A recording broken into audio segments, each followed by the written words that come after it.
अभी समझते हैं हम लोग ये ब्रिज फॉर इंडक्टेंस मेजरमेंट। इसमें पहला है मैक्सवेल, ये मीडियम क्यू के लिए यूज़ होता है, मीडियम क्वालिटी फैक्टर। उसके बाद हेज ब्रिज है, हाई क्वालिटी फैक्टर के लिए यूज़ होता है, ठीक है। उसके बाद फिर एंडरसन यूज़ होता है, Anderson bridge for low quality factor. और Owens bridge for medium, Owens bridge भी यूज़ होता है मीडियम के लिए। पहले देखते हैं मैक्सवेल एलसी ब्रिज। तो यहाँ पे ये जो है वन वाला आर्म, यहाँ पे अननोन आर और एल यूज़ होता है, ठीक है। जो R2 L2 होता है वो क्या होता है, वेरिएबल होता है, लेकिन ये नोन होता है, ठीक है। उसके बाद फिर R3 जो होता है ये फिक्स्ड रेजिस्टेंस होता है, R3 और R4, ये R4 रेजिस्टेंस हो गया, ठीक है। तो इसका सीक्वेंस क्या है, ऐसे 1 2 3 4 ऐसे करके सीक्वेंस है, ठीक है।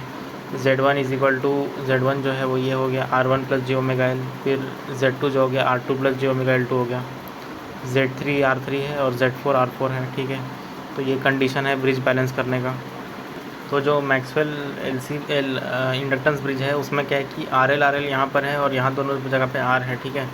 तो ये जब बैलेंस करेंगे हम लोग तो हमको जो फार्मूला मिलेगा वो लगभग व्हीटस्टोन ब्रिज जैसा ही है। देखिए, मतलब अपोजिट ब्रांचेस का प्रोडक्ट है, R1 R4 is equal to R2 into R3, R2 into R3 हो गया, ठीक है। उसके बाद जो L1 का वैल्यू है, ठीक है, तो यहाँ पर ऐसे दिखेंगे तो ये भी वैसा ही है, L1 इंटू R4, ये L1 है और ये R4 है, ठीक है, is equal to L2 into R3। तो ये भी अपोजिट ब्रांच का प्रोडक्ट है। उसके फिर क्यू फैक्टर क्या होता है, ओमेगा L1 बाय R1 होता है, ठीक है। तो L1 का वैल्यू यहाँ पर डाल देना है और R1 का भी वैल्यू यहाँ पर डाल देना है, ठीक है। तो उससे हमको मिलेगा Q is equal to omega L2 by R2, ठीक है। सीक्वेंस याद रखना है, 1 2 3 4 करके है, ठीक है। बस यहाँ पर जो L1 जब निकाल रहे हैं तो जहाँ पे R1 और R2 था, ये दोनों जो है ये निगलेक्ट हो जाएगा और L1 और L2 वहाँ पे मतलब प्रिवेल कर जाएगा, ठीक है। अभी ये क्वेश्चन दिया हुआ है, यहाँ पे हमको इसका क्वालिटी फैक्टर निकालना है, ठीक है। तो Q हमको पता है, Q is equal to omega L2 divided by R2 है, ठीक है। तो मतलब कि ये वाला जो ब्रांच है, इस वाले ब्रांच को लेना है जब हम लोग उसका Q निकाल रहे हैं, ठीक है। तो ओमेगा यहाँ पर कितना, ओमेगा तो दिया नहीं है शायद, हाँ J लेके कर लेंगे, 4 डिवाइडेड बाय 2 है, तो यहाँ पे Q इज इक्वल टू 2 हो जाएगा, ठीक है। तो यहाँ पे जो क्वालिटी फैक्टर होता है वो एक्चुअली क्या होता है कि VL बाई V होता है या फिर VC बाई V होता है, ठीक है। यहाँ जैसे RLC लगा हुआ है तो इसके अक्रॉस जो वोल्टेज है वो डिवाइडेड बाय जो वोल्टेज हम लोग यहाँ से दे रहे हैं वो, ठीक है। या फिर VC के अक्रॉस जो है वो डिवाइडेड बाई ये, तो इसका क्या रहता है 1 बाय ओमेगा RC रहता है, ठीक है, वैल्यू। या फिर इसको आगे लिखेंगे XL डिवाइडेड बाय R रहता है वैल्यू, ठीक है। तो Q फैक्टर जो रहता है वो रहता है 1 by R root over of L by C। Resonating condition उसका दिया होता है XL is equal to XC का। उसके बाद फिर मैक्सवेल LC ब्रिज आ जाता है, ठीक है। मैक्सवेल LC ब्रिज में क्या होता है कि ये जो R4 वाला ब्रांच है यहाँ पे और एक कैपेसिटेंस लग जाता है, ठीक है, और यहाँ से इंडक्टेंस हट जाता है। तो ये डिफरेंस है, यहाँ पर ये वाला अननोन ब्रांच रहता है, ठीक है, 1 वाला। फिर R2 और R3 जो रहता है वो फिक्स्ड रहता है, ठीक है। उसके बाद यहाँ R4 और C4 ये वेरिएबल हो जाता है। जैसे पहले मैक्सवेल L में यहाँ पर ये था इंडक्टर, इंडक्टर की जगह यहाँ पे अभी कैपेसिटर आ जाएगा, ठीक है। तो ये जो मैक्सवेल का जो फार्मूला है LC ब्रिज का, ठीक है, यहाँ पे क्या है कि R1 into R4 is equal to R2 into R3, ये नॉर्मल व्हीटस्टोन ब्रिज जैसा है, मतलब कि ये दोनों अपोजिट रजिस्टर का प्रोडक्ट इज इक्वल टू इन दोनों का प्रोडक्ट, ठीक है। तो ये इससे क्या होगा कि R निकल जाएगा। उसके बाद फिर हम लोग अभी L के लिए देखते हैं। उसके बाद जो L1 का वैल्यू है वो क्या है, L1 is equal to R2 into R3 into यहाँ पे C4 कर दिया है R4 के जगह पे, ठीक है।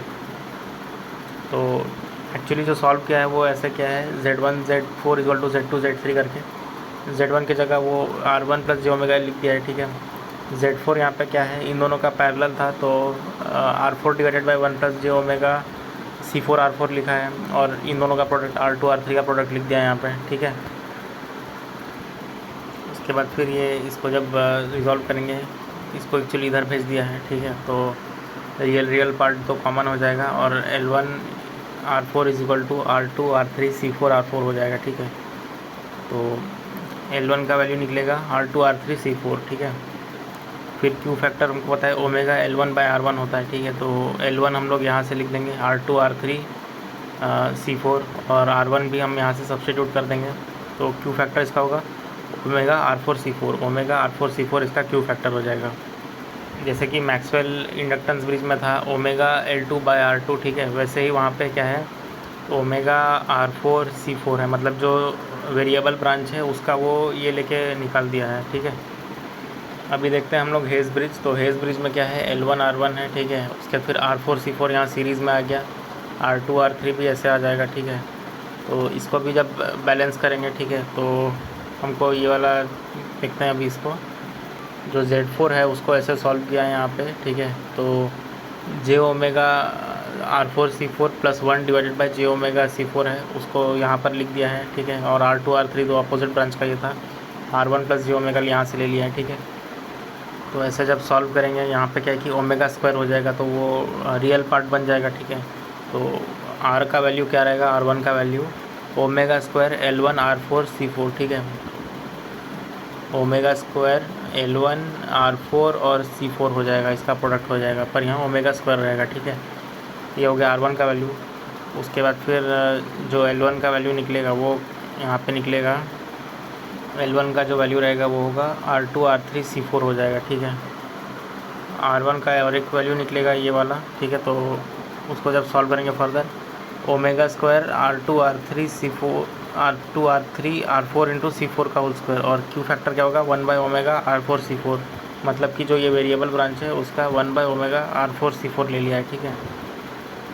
तो यहाँ पे जो क्यू फैक्टर था हेज़ ब्रिज का वो क्या है 1/ओमेगा R4C4, जो अननोन ब्रांच है उसका ही ये निकाल दिया, ठीक है। फिर एंडरसन ब्रिज देखते हैं, ठीक है। एंडरसन ब्रिज ऐसा होता है, RL इसमें रहता है, यहाँ पे कैपेसिटर जो है वो ऐसे लगा हुआ रहता है, ठीक है। बाकी तो R2 R3 सेम है, R4 भी सेम है, ठीक है। तो यहाँ पर इसका फॉर्मूला ही देख लेते हैं डायरेक्ट, ठीक है। बैलेंस्ड कंडीशन में R1 का तो सेम होगा R2 R3 divided by R4, लेकिन जो L1 होगा उसका वैल्यू क्या होगा R3 डिवाइडेड बाय R4, 1 2 3 4 ऐसे था, ठीक है। तो R3 divided by R4 small r into R4 plus R small r plus R4, ठीक है। तो यहाँ पे एक्चुअली कहाँ हो गया ये समझ में नहीं आ रहा है, इसका छोटा r यहाँ पे लगा हुआ था तो उसको यहाँ पे किया है उसने। तो जो एंडरसन ब्रिज होता है वो क्या करता है, लो क्वालिटी फैक्टर मेज़र करता है, अननोन इंडक्टेंस जो होता है वो R और C के फंक्शन में मेज़र करता है।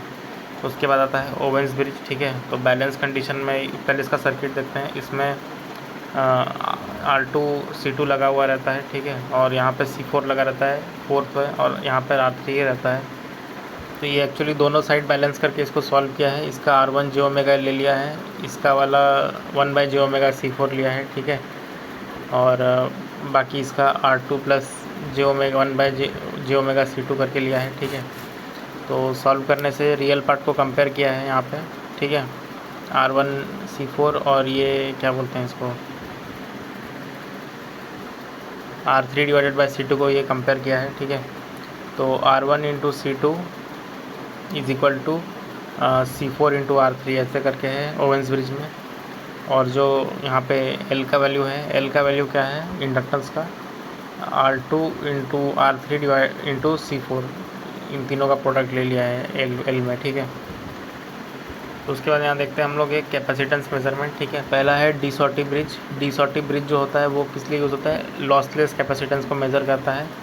इसमें C1 और C2 लगा हुआ है, और क्या बोलते हैं इसको Z1 इज इक्वल टू 1/जे ओमेगा C2 को भी वैसे लिखा है, बाकी दोनों को ऐसे ही लिखा है। फिर ये बैलेंस किया है, ठीक है।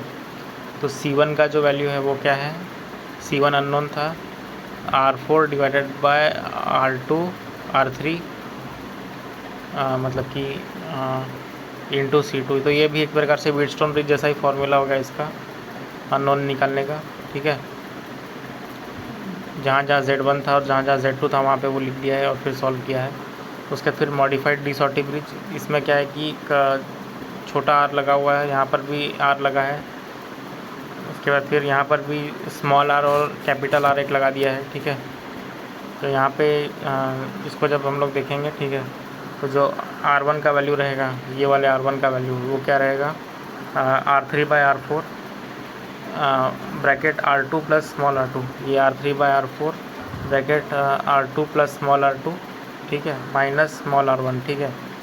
और फिर यहाँ पे जो C1 का वैल्यू है, C1 is equal to R4 divided by R3 into C2, ठीक है। C1 is equal to R3 divided by R4 into C2, ठीक है। उसके बाद फिर इसमें डिसिपेशन फैक्टर भी होता है। डिसिपेशन फैक्टर क्या होता है, ओमेगा R1C1। तो ये जो है ओमेगा R1C1 यही इसका डिसिपेशन फैक्टर हो गया। उसके बाद यहाँ पे देखते हैं स्केरिंग ब्रिज, ठीक है। स्केरिंग ब्रिज में R1C1 लगा हुआ है, यहाँ पर C2 है, ठीक है, और R4C4 है यहाँ पे पैरेलल में, और यहाँ पे ये R3 है, ठीक है। तो यहाँ पर जो C1 का वैल्यू रहेगा वो क्या रहेगा, R4 into R4 divided by R3 into C2 है, ठीक है। उसके बाद जो R1 का वैल्यू है वो क्या है, ये वाले R1 का C4 into C4 divide by C2 into R3। तो ये भी कुछ मतलब व्हीटस्टोन ब्रिज जैसा ही है, एक्चुअली नहीं है ये, एक्चुअली व्हीटस्टोन ब्रिज जैसा सेम इसका लिया हुआ है। इसको अगर मतलब सॉल्व करना है तो ये ऐसे करके ही सही रहेगा, ठीक है। डिसिफेक्शन फैक्टर क्या है, ओमेगा R1C1, मतलब जो जिसका निकालना है उसी का ले लिया है। यहाँ पे फिर सबका ये लेके ऐसे करके सॉल्व किया है। तो ये फॉर्मूला है C1 का, R1 का, और ये डिसिपेशन फैक्टर का, ये इंपॉर्टेंट है।